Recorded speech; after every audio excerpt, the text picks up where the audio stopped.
इस एडवेंचरस कहानी की शुरुआत होती है एक ऐसे घर को दिखाते हुए जो कि फॉरेस्ट के एकदम बीचों बीच मौजूद था। उस घर के अंदर एक हस्बैंड वाइफ अपनी बेटी बेकी के साथ रहा करते थे। वो तो शहर से छुट्टियां मनाने के लिए हाल ही में इस जगह पर शिफ्ट हुए होते हैं। ताज्जुब की बात ये थी कि उस घर के आसपास कुछ भी नहीं होता, वो पूरी तरीके से सुनसान होता है। अब यहाँ बेकी जब अपने कमरे में सोने की कोशिश कर रही थी तो उसे कुछ अजीब सी फीलिंग आती है। उसे ऐसा लग रहा था कि उसके घर के पास कोई तो मौजूद है जो किसी खतरनाक साए या फिर स्पिरिट जैसी लग रही थी। हालांकि बेकी को नींद नहीं आती और उसने बार बार अपनी मदर को बताने की कोशिश की, लेकिन बेकी की मदर ये कहकर टाल देती कि ये सिर्फ तुम्हारा वहम है, तुम अच्छी तरीके से सो जाओ तो तुम्हें कुछ नहीं दिखाई देगा। अब बेकी यहाँ पर अपनी मदर की बात मानकर अपने बेड पर सोने के लिए चली गई, लेकिन तब जाकर अचानक दरवाजा अपने आप ही ओपन होता है। बेकी ने जब उसे देखा तो वो थोड़ा सा सहम गई क्योंकि उसने तो डोर को लॉक किया था। आखिरकार ये दरवाजा कैसे खुल गया? बेकी वापस से जाकर दरवाजे को बंद जैसे ही करती है तो वो दरवाजा वापस से खुल जाता है। इस बार बेकी इतना ज्यादा डर जाती है कि वो डायरेक्टली अपने बेड पर जाकर सोने की एक्टिंग करने लगी।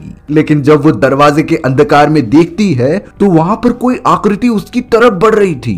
दरअसल ये कोई खतरनाक शैतानी डीमन है जो कि उस जगह पर रहता था और अब बेकी को वो पकड़ने की कोशिश करता है। बेकी चिल्लाती और चीखती है लेकिन उसकी आवाज कोई नहीं सुन पा रहा था। उस खतरनाक डीमन ने बेकी के पैर पकड़े और सीधा अंधकार की तरफ खींच लिया। बेकी का क्या होता है इसका कुछ पता ही नहीं चला। अगले दिन जब यहाँ पर बेकी के मॉम एंड डैड ब्रेकफास्ट के लिए तैयार हो रहे थे तो बेकी वहाँ पर आ जाती है, लेकिन उसके चेहरे पर ज्यादा कुछ एक्सप्रेशंस दिखाई नहीं दे रहे थे। बेकी के फादर तो उसे डेस्क पर बैठकर ब्रेकफास्ट करने के लिए कहते हैं और उसके ऊपर थोड़ा सा गुस्सा करते हैं, लेकिन तभी अचानक बेकी जो एकदम अजीब तरीके का बिहेव कर रही थी वो पास ही में पड़े एक नाइफ को उठाती है और सीधा अपने फादर के बॉडी में मारने लगती है। ये इतना ज्यादा डरावना था कि इस सीन को दिखाना मुश्किल होता है। हमें तो बेकी का चेहरा भी दिखाया गया जिसे कि पूरा डीमन ने पॉसेस कर लिया था। वो डीमन के कंट्रोल में बेकी अपने फादर को नीचे गिरने के बावजूद भी लगातार स्टैब करते जा रही थी। बेकी के फादर वहीं पर तड़पते तड़पते अपनी जान छोड़ देते हैं। थोड़ी देर बाद जब बेकी की मदर वहां आकर ये पूरा सीन देखती है तो वो एकदम से दंग रह गई। उसने देखा कि बेकी को पूरी तरीके से डीमन ने कब्जा कर लिया है और उसके हस्बैंड को बुरी तरीके से मार दिया है। आखिर वो इस सिचुएशन में क्या करे, बेकी की मदर को कुछ समझ ही नहीं रहा था। लेकिन बेकी के अंदर मौजूद उस खतरनाक डीमन ने अब उसकी मदर को भी देख लिया, इसीलिए वो नाइफ को लेकर उसकी मदर के ऊपर भी हमला करके उसे मार देती है। यानी कि एक ही साथ उस खतरनाक डीमन ने उनकी ही बेटी के ऊपर प्रोसेस करके उसके मदर एंड फादर को जान से मार दिया, और वो भी बहुत बुरी तरीके से। अब इसी तरीके से यहाँ कुछ दिन बीत जाते हैं। उस घर का जो केयर टेकर था उसने दो आदमियों को यहाँ पर इन्वेस्टिगेशन के लिए बुलाया। इन आदमियों का नाम जैक और जोनाथन होता है। दरअसल ये दो आदमी पैरानॉर्मल एक्सपर्ट थे जो कि भूतिया और डिमोनिक चीजों के ऊपर रिसर्च करने और उसके बारे में रिपोर्ट प्रोवाइड करने का काम किया करते थे। उस केयर टेकर ने इन दोनों को हाल ही में हुए घटना के कारण यहाँ पर इन्वेस्टिगेशन के लिए बुलाया था। अब यहाँ पर जो जैक होता है वो अपने एडवांस इक्विपमेंट निकालकर चारों तरफ लगा दे रहा था जिससे कि वो पैरानॉर्मल एक्टिविटीज को डिटेक्ट कर सके। वहीं जोनाथन जो कि अपनी स्पिरिचुअल चीजों और ओल्ड चीजों के ऊपर भरोसा करता था। उसे लगता था कि आत्माएं और डिमोनिक चीजें सच में होती हैं और उन्हें स्पिरिचुअल तरीके से ही खत्म किया जा सकता है। वहीं जैक का पॉइंट ऑफ व्यू पूरा अलग होता है। उसे तो विश्वास ही नहीं था कि ऐसी कोई डिमोनिक चीजें होती हैं। उसने तो सिर्फ ये पैरानॉर्मल डिटेक्टिव का जॉब ये पता करने के लिए लिया था कि आखिरकार उसे कोई सबूत मिले कि घोस्ट और या फिर डिमोनिक चीजें होती भी हैं कि नहीं।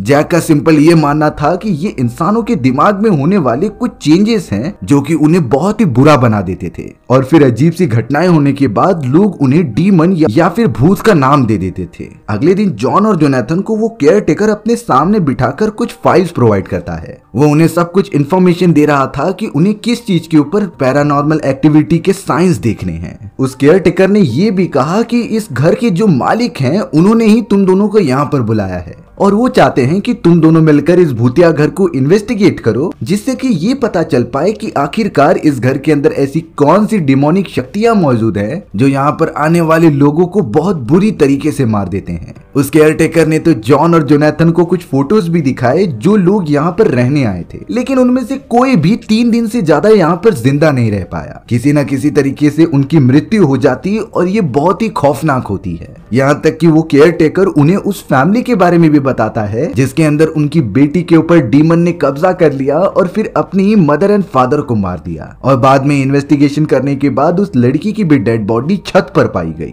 ये चीजें आखिरकार कौन कर रहा है और इसके पीछे हाथ किसका है, इसी के बारे में पता करना था जॉन और जोनाथन को। केयरटेकर ने साफ साफ कह दिया कि अब तुम दोनों को चांस दिया जा रहा है इस जगह पर 3 दिन तक रहने का, और अगर तुम लोगों ने इसका सॉल्यूशन निकाल लिया तो तुम्हें $1-1 लाख दिए जाएंगे। लेकिन शर्त ये होगी कि इस पूरे घर के दरवाजे को बंद कर दिया जाएगा और तुम्हारी गाड़ी की चाबी ले ली जाएगी, जिससे कि तुम यहाँ से भाग ना सको। जोनाथन और जॉन इतने बड़े अमाउंट को देखकर इस बात के लिए राजी हो जाते हैं और केयरटेकर ने उस पूरे घर के दरवाजों को लॉक कर दिया था। यानी कि अब जॉन और जोनाथन को अपने एक्सपीरियंस के अकॉर्डिंग इस पूरे घर की छानबीन करनी है, जिससे पता चल सके कि आखिर यहाँ पर कौन सी बुरी आत्मा है। जॉन तो अपने एडवांस इक्विपमेंट्स को बाहर निकालकर सेट करने लगा चारों तरफ। तभी जोनाथन वहां आके कहता है कि मुझ में ऐसी शक्ति है कि मैं आत्माओं को देख सकता हूँ, इसीलिए मुझे इन इक्विपमेंट्स की कुछ जरूरत नहीं। जॉन ने इसका सिंपल रिप्लाई दिया कि मैं आत्माओं पर विश्वास नहीं करता, मुझे विज्ञान पर विश्वास है जो कि एक एनर्जी के फॉर्म में होते हैं और जो उसके सामने प्रैक्टिकल होगा वो उसी के ऊपर विश्वास करेगा।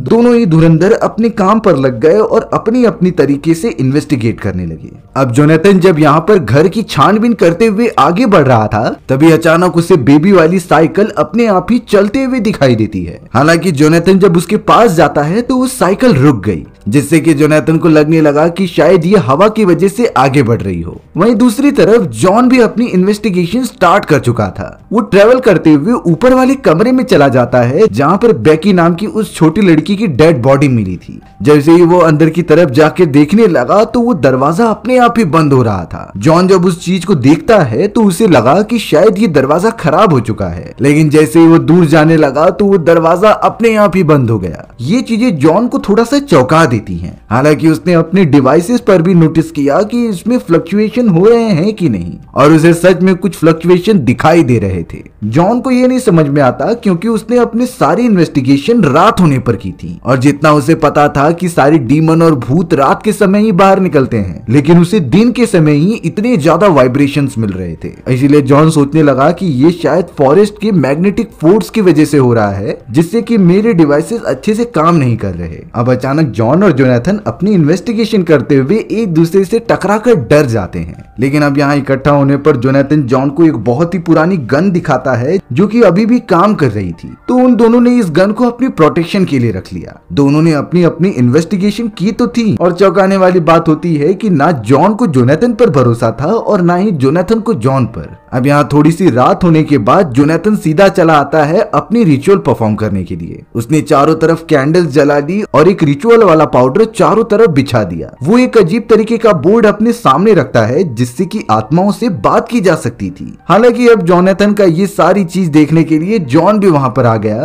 क्योंकि उससे भी उसके रिचुअल में रुचि आने लगी थी। जोनाथन ने बताया कि मैं इस घर में मौजूद उस डिमोनिक आत्मा से बात करने की कोशिश करूंगा और अगर वो यहाँ पर आएगी तो इस बोर्ड की मदद से मुझसे बात करने की कोशिश करेगी। लेकिन कुछ समय तक ध्यान लगाने पर भी वहाँ कोई नहीं आता, जिससे कि जॉन अब जोनाथन की इस ट्रिक का मजाक उड़ाने लगा और उससे कहने लगा कि तुम तो बेकार हो। इस वजह से जोनाथन को भी बुरा लगता है और वो तो अब जॉन की वाइफ के बारे में बोलने लगा कि वो तुम्हें छोड़कर चली गई क्योंकि तुम्हारा नेचर ही वैसा है। जॉन को इससे बहुत गुस्सा आता है और वो जोनाथन को बुरा भला कहकर वहाँ से दुखी होकर चला जाता है। यहाँ पर हमें पता चला कि जॉन की वाइफ बहुत समय पहले मर चुकी थी, वो भी किसी पैरानॉर्मल एक्टिविटी की वजह से। जॉन के पास तो अपनी वाइफ का सिर्फ एक ही लॉकेट होता है जो वो उसे अपने पास रखा करता था। जॉन अपने कमरे में जाकर तुरंत ही सो जाता है, पर यहाँ थोड़ी ही देर के अंदर जोनाथन जो रिचुअल परफॉर्म कर रहा था उसे महसूस होने लगा कि कोई उसके पास आत्मा मौजूद है और ये वही डिमोनिक शक्ति थी जो उस घर में मौजूद होती है। वो तो अब जोनाथन की सारी रिचुअल वाले टेक्निक से कनेक्ट होकर उसके बोर्ड के ऊपर कुछ लिख रही होती है, जिसे कि जोनाथन ने कन्वर्ट करके एक बुक पर लिख दिया और उसमें साफ साफ लिखा था 2 नाइट्स लेफ्ट, यानी कि 2 रातें अभी भी बाकी हैं।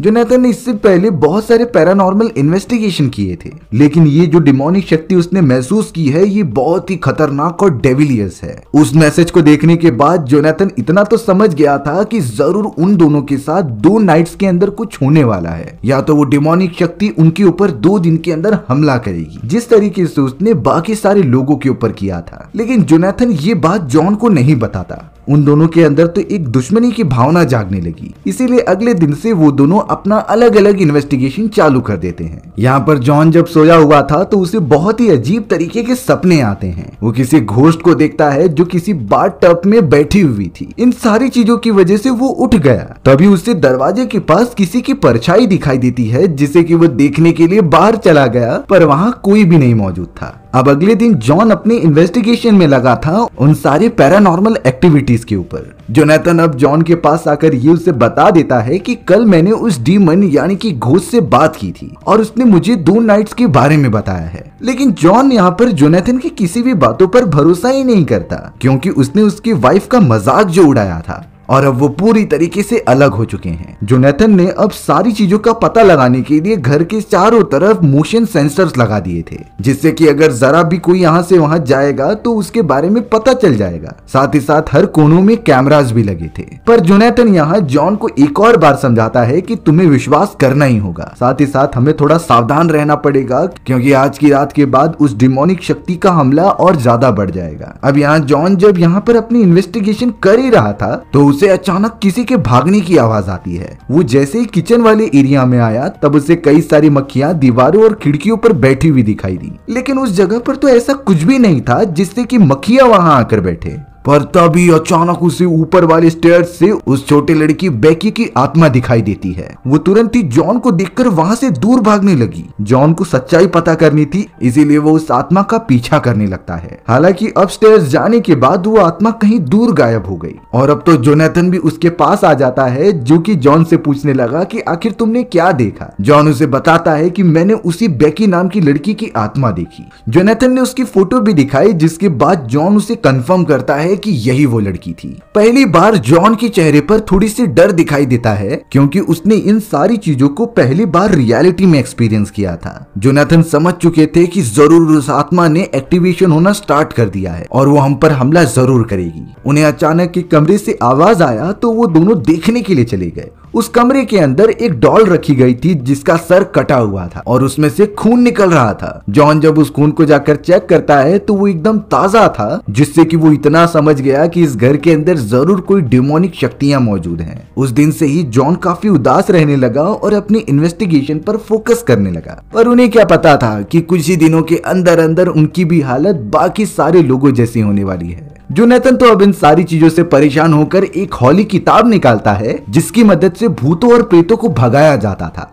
जॉन को भी अब मजबूरी के कारण इस किताब को फॉलो ही करना पड़ा, क्योंकि वो समझ चुका था कि यहाँ जरूर कुछ आत्माएं मौजूद हैं। अब जॉन ने यहाँ पर जोनाथन को बात करने के लिए वॉकी टॉकी दे दी, क्योंकि उनके पास पहले से कोई मोबाइल फोन नहीं होता। जोनाथन उस बुक के अंदर कोई वे ढूंढने लगा कि आखिर वो इस आत्मा से कैसे बचे। वहीं दूसरी तरफ जॉन निकल पड़ता है कुछ इन्वेस्टिगेशन के लिए और वो ट्रेवल करते हुए एक बेसमेंट तक पहुंच गया था। जॉन तो बिना कुछ सोचे समझे अंदर की तरफ चला जाता है। बेसमेंट के अंदर काफी ज्यादा अंधेरा था और दीवारों पर कुछ चीजें बनी हुई थी। वहीं दूसरी तरफ जोनाथन जब ये सारे बुक्स पढ़ रहा था तभी अचानक उसे रेड डीमन, जिसकी आंखें पूरी लाल होती हैं, जो धीरे धीरे जोनाथन की तरफ बढ़ रही होती हैं। हालांकि जोनाथन को इसका एहसास हो गया और उसने पीछे मुड़कर देखा, लेकिन तब तक वो डीमन वहां से जा चुका था। यहाँ जोनाथन को कुछ गलत लग रहा होता है, इसीलिए उसने वॉकी टॉकी की मदद से जॉन को कांटेक्ट किया। हालांकि जोनाथन प्रॉपर सारी चीजें बोल रहा था कि तुम बेसमेंट से बाहर आ जाओ, लेकिन जॉन को उसकी आवाज कुछ भी सुनाई नहीं देती। जॉन सीधा वहां से ट्रेवल करता हुआ एक बड़ी सी दीवार के पास चला गया,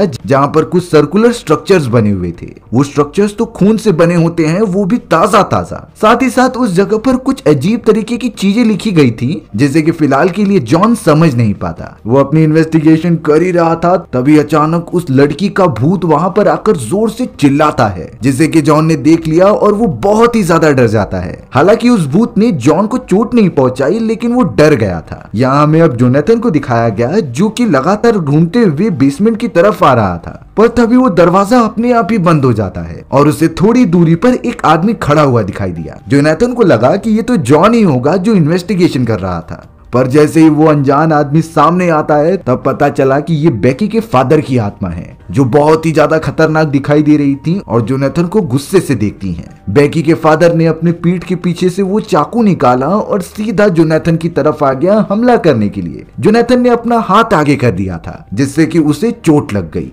और ये चोट बहुत गहरी होती है, जिसके बाद बेकी के फादर की आत्मा वहां से चली गई। जॉन और जोनाथन कुछ देर में मिलते हैं और जॉन जोनाथन के हाथ पर लगे हुए घाव के ऊपर पट्टी लगा रहा था। इससे एटलीस्ट उन्हें इतना तो अंदाजा हो गया कि वो सारी आत्माएं उन्हें मारने की कोशिश कभी भी कर सकती हैं। अब अचानक थोड़ी देर बाद एक टेलीफोन रिंग होने लगता है, लेकिन जोनाथन परेशान इसी वजह से था क्योंकि उस टेलीफोन की लाइंस पहले से कटी हुई थी। तो फिर उस टेलीफोन पे कॉल कौन कर पा रहा है? जोनाथन ने जब उस टेलीफोन के रिसीवर को उठाया तब दूसरी तरफ से आवाज आती है कि मैं जॉन की वाइफ बोल रही हूँ। जोनाथन ने ये कॉल जॉन को दे दी और उसे बताया कि ये तुम्हारी वाइफ है। तो उसकी वाइफ कहने लगी कि तुम्हारे पास मौका था मुझे बचाने का, लेकिन तुमने मुझे बचाया नहीं और मैं तुम्हारी वजह से ही मरी हूँ। ये सुनने के बाद जॉन एकदम चौंक गया और उसे पता चल चुका था कि ये किसी आत्मा का ही काम है, क्योंकि उसकी वाइफ तो कब का मर चुकी है। तो फिर ये दूसरी तरफ से कौन बात कर रहा है? यहाँ जॉन तो एकदम से परेशान हो गया और वहां बैठकर जोनाथन को सारी बातें बताने लगा। वो भी समझता है कि एक तरीके से सारी गलती मेरी ही है, क्योंकि जॉन की वाइफ को भी काला जादू और भूत प्रेतों पर विश्वास था। जॉन की वाइफ उससे कहा करती कि मेरा पीछा एक डीमन कर रहा है और मुझे उससे जल्द बचना होगा, लेकिन जॉन ही था जिसने कि इन बातों पर बिल्कुल भी बिलीव नहीं किया। और एक रात जब ये सारी चीजें काफी ज्यादा बढ़ गई और जॉन जब अपने घर में आता है तो उसने अपने वाइफ को बाथ टब में देखा था पूरा खून से लथपथ। जॉन की वाइफ अपने हाथ में एक नाइफ लेकर कहती है कि ये डीमन मुझसे ये सारी चीजें करा रहा है और तुमने मेरी बात न मान के मुझ पर विश्वास नहीं किया। और तभी उस डीमन ने जॉन की वाइफ का गला ही काट दिया, जिससे कि जॉन की वाइफ वहीं मारी गई। तब से ये जॉन खुद को इसकी बात का रीजन मानता है कि उसने अपनी वाइफ की जान ली है।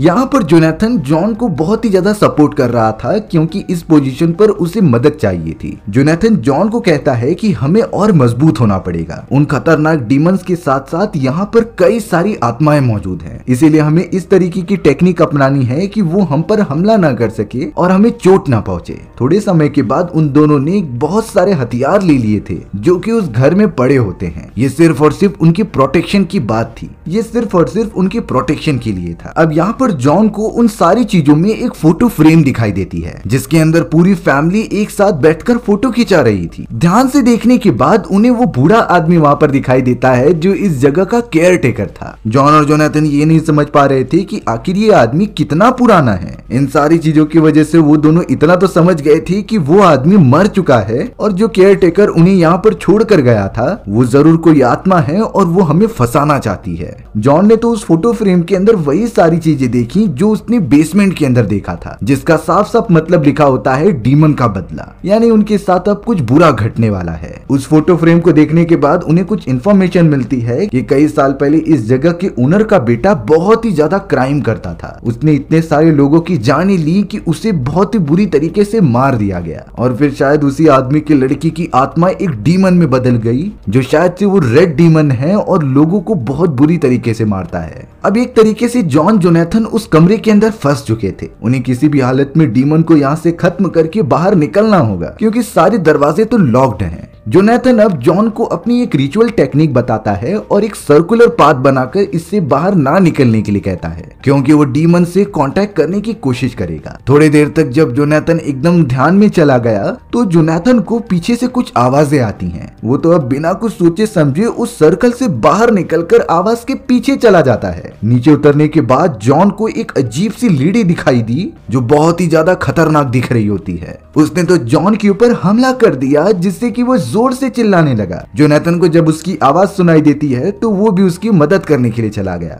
लेकिन जोनाथन के सामने बेकी की आत्मा मौजूद थी और अब वो दोनों जैसे ही नीचे उतरते हैं तो एक दूसरे से ही जाकर टकरा गए। जॉन यहाँ पर इतना डर चुका था और कहता है कि मैंने सच में एक आत्मा को देखा। वो दोनों एक दूसरे से बहस करने लगते हैं, तभी अचानक दरवाजा खोलकर उसी खतरनाक लेडी की आत्मा आ गई। जोनाथन काफी डर गया, इसीलिए उसने अपनी बंदूक चला दी, जिससे कि उस आत्मा को गोली लग जाती है और वो वहीं पर गिर गई। जोनाथन समझ चुका था कि जिस तरीके से आत्मा हमें चोट पहुंचा सकती है, हम भी उन आत्माओं की डेड बॉडी को मारकर खत्म कर सकते हैं। इन सारे इंसिडेंट की वजह से जॉन जोनाथन काफी शॉक हो गए, पर इससे बड़ा खतरा तो उनके सामने आ चुका था, जो एक काफी खतरनाक आदमी होता है और उसका चेहरा एकदम भद्दा था। उसकी आंखें तो एकदम लाल हो चुकी थीं। वो खतरनाक जाइंट आदमी जब उन दोनों के ऊपर हमला करने आया तो जॉन एक नुकीले हथियार की मदद से उस पर पलटवार करता है। दोनों पूरी कोशिश कर रहे थे उस खतरनाक आदमी को मारने की। हालांकि वो उसे किसी भी तरीके से रोकने में कामयाब हो जाते हैं, लेकिन अभी भी वो मरा नहीं था, जिसकी वजह से जॉन जोनाथन अपने दूसरी तरफ भागने लगे। जॉन तो ट्रेवल करते हुए एक कमरे में पहुंचता है, जिसने देखा कि एक सोफे के ऊपर आदमी बैठा है और उसकी शक्ल तो बहुत ही ज्यादा खराब थी। वो खतरनाक आदमी तो अब सीधा जॉन के ऊपर हमला करने के लिए बढ़ा, लेकिन जॉन ने अपने प्रोटेक्शन के लिए एक नुकीला हथियार अपने साथ रखा था, जिसे कि उसने डरावने आदमी के पेट में घुसा दिया और वो वहीं पर मारा जाता है। दूसरी तरफ जोनाथन जब ट्रेवल करता हुआ किसी आवाज के पीछे जाता है तो उसे बेकी की आत्मा दिखाई देती है, जो बहुत ही डरावनी थी। बेकी की आत्मा ने उसके ऊपर तुरंत ही हमला कर दिया। जोनाथन किसी भी तरीके से अपनी जान बचाता है और उसके ऊपर एक हॉली पाउडर छिड़क देता है, जिससे कि बेकी की आत्मा वहां से गायब हो गई। अब वो किसी भी तरीके से जॉन को ढूंढने लगा कि आखिर वो सही सलामत है कि नहीं। जॉन अब लगातार जब दूसरे रूम में आता है तो उसे अपनी वाइफ दिखाई दी। उसकी वाइफ बहुत ही ज्यादा बुरे कंडीशन में थी और सिर्फ यही कहती है कि तुम्हारे पास चांस होते हुए भी तुमने मुझे नहीं बचाया। एक तरीके से वो डिमोनिक आत्मा जॉन को कमजोर करने की कोशिश कर रही थी और अपने आप को बार बार स्टैब करते जाती है, लेकिन जॉन इतना समझ गया था कि ये उसकी वाइफ तो बिल्कुल नहीं है। इसीलिए अब उसने ध्यान लगाया और उस डिमोनिक आत्मा के सामने क्रॉस रख दिया, जिससे कि उस आत्मा को काफी तकलीफ होती है और वो वहां से चली गई। जॉन को अब जोनाथन की सारी चीजों के ऊपर भरोसा हो चुका था, इसीलिए वो दोनों साथ में बैठ जाते हैं और रिचुअल के सारे मंत्र पढ़ते हैं। ये रिचुअल जैसे ही कास्ट हो रहा था तो वो खतरनाक डीमन, जो कि रेड डीमन के नाम से जाना जाता है, वो ऑटोमेटिकली बाहर आने लगा और हेल का दरवाजा खुलने पर वो उसके अंदर चला गया। जोनाथन को लगता है कि शायद उन्होंने डीमन को भगा दिया है, लेकिन तभी अचानक जॉन जोनाथन पर हमला करने लगा, क्योंकि अब वो डीमन जॉन के अंदर मौजूद है। जोनाथन को अपनी प्रोटेक्शन तो करनी होगी, नहीं तो वो भी मारा जाएगा। इसीलिए जोनाथन ने चाकू उठाया और जॉन को ही खत्म कर दिया, जिसके बाद वो सीधा दरवाजा खोलकर बाहर निकलता है और जोनाथन को लग रहा था कि शायद यही डीमन का अंत होगा, लेकिन हमें दिखाया जाता है कि वो डीमन अभी भी जोनाथन के पीछे मौजूद है, जो कह रहा था कि इतनी आसानी से तो मैं नहीं जाने वाला। यानी कि उसने जोनाथन को भी अब पॉसेस कर लिया है। 3 दिन पूरे हो चुके थे और अब उसने जोनाथन को मार दिया और उसकी आत्मा को अपने साथ लेकर चला गया। और हमारी ये डरा देने वाली कहानी इसी तरीके से खत्म हो जाती है।